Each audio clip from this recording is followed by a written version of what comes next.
Business by its very nature is structured. It is cold, systematic, governed by numbers and contracts. It thrives on logic, efficiency, and predictability. Art, however, is fluid. It is deeply personal, emotional, and often unpredictable. When these two forces collide, chaos ensues. I see it all the time. The first time I engaged with this principle was when I had to start charging for my art. Many of us experience this first in church, where we give our time and talent freely, believing that our gift is meant to serve a higher purpose. Then one day, we are faced with a conundrum. How do we negotiate a price for praising God? It feels unnatural, awkward even. Now, the second time it happened was with the guest list principle. When you're an artist selling tickets to a show, suddenly people you've known for years feel entitled to free entry simply because they know your name. Why should I pay? We're friends. And in that moment, business and benevolence are at odds again. Then comes the real test, the first big check. How do you divide it? Among your band, your management, or your uncle who was answering emails for you before you had a manager. You have to construct a system that determines who gets what. And that's when things start to feel strange. This simple principle, this collision of structure and fluidity, has taken down countless artists. If we were to revive Where Are They Now and really examine why an artist's career fizzled out, we would likely find that business, not talent, was the culprit. Now, another element of business is the reach out. You know the message, yo, we should collab, let's work. The casual DM slide, the vague let's collab with no context, no direction. But business, true business, is about the merger of worlds. It is a meeting of minds with a clear vision for expansion, and yet in the creative world, this language often lacks depth and structure. I'd like to propose a different way of doing business. Not because I have all the answers, but because I am invested in finding better ones. A very intelligent woman once introduced me to the concept of the black tax. In her business, she charged an additional cost for access to an authentic black audience, one that could not be reached through AI algorithms or standard marketing tactics. She recognized that her influence, her community, her world, it had intrinsic value. No amount of data scraping could replace the endorsement of the right person saying, this is okay. And I thought, that is innovation. That belongs in the music business. Because if art and business are to hold hands and dance in harmony, then we must build framework that honors both structure and fluidity. So I'm implementing a new approach. Will it change everything? No. But it will change how I do business, and perhaps for those who engage with me will set a new standard. For most people in this industry, patterns are deeply ingrained. They operate based on experiences that predate you.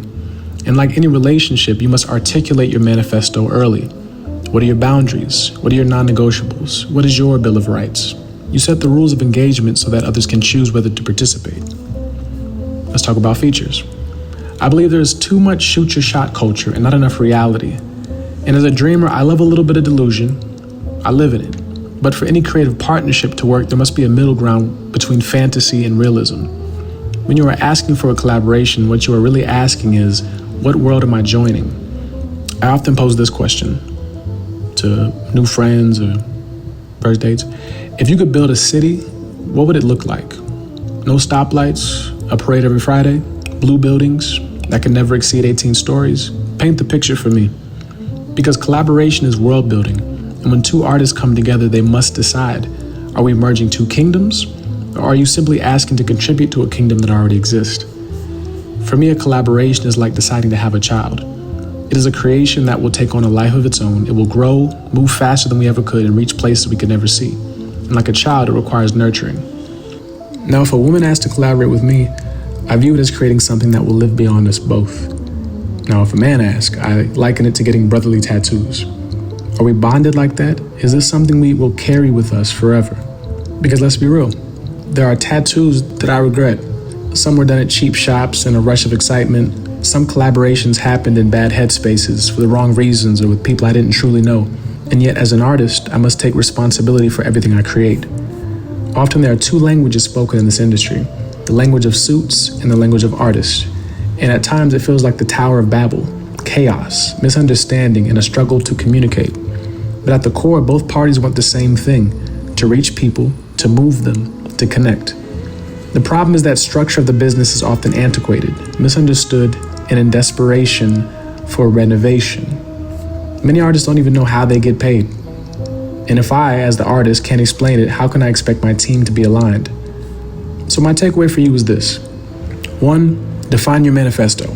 Know what you stand for, know your world, know your why. 2, recognize the value exchange. What do you bring to the table? What does the other party bring? Is this a merger of equals or a contribution to something larger? 3, improve communication.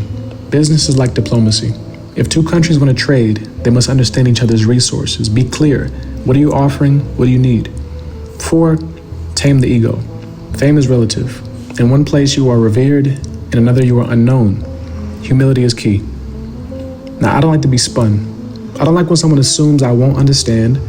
I appreciate directness. Here's what I see in your world. Here's what I offer. Here's how I think we can benefit each other. That's it. Business at its best is a mutual value exchange. And benevolence in business? Perhaps it exists, not as charity, but as clarity, as honor, as the willingness to do business in a way that leaves both parties enriched. So before you make your next move, ask yourself, what world am I building and who am I inviting to it?